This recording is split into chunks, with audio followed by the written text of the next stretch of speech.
Salam dostlar, mən Azər Quliyev. Doğma Naxçıvanımızdan hər kəsə salamlar olsun. Naxçıvanımız üçün maraqlı bir şey deyim. Mən Azərbaycanın bir çox şəhərlərində olmuşam, rayonlarında olmuşam. Naxçıvanın yolları qədər geniş yollar heç bir yerdə, heç bir şəhərdə görməmişəm. Yollar çox genişdir və üstləri təmizdir. Sadəcə piyada keçdiyini sizə göstərim. Bəlkə Naxçıvanın ən balaca piyada keçidlərindən biridir. Bundan da böyük piyada keçidləri vardır. Və bütün piyada keçidləri ən aşağısı belə geniş şəkildədir.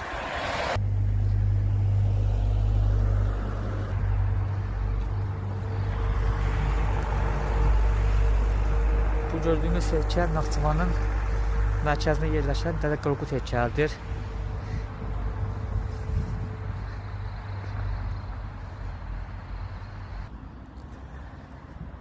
Bu da Naxçıvan şəhərində yerləşən 17-ci əsrə aid olan İsmail xan hamamıdır və dövlət əhəmiyyətli tarixi abidədir və dövlət tərəfindən qorunur.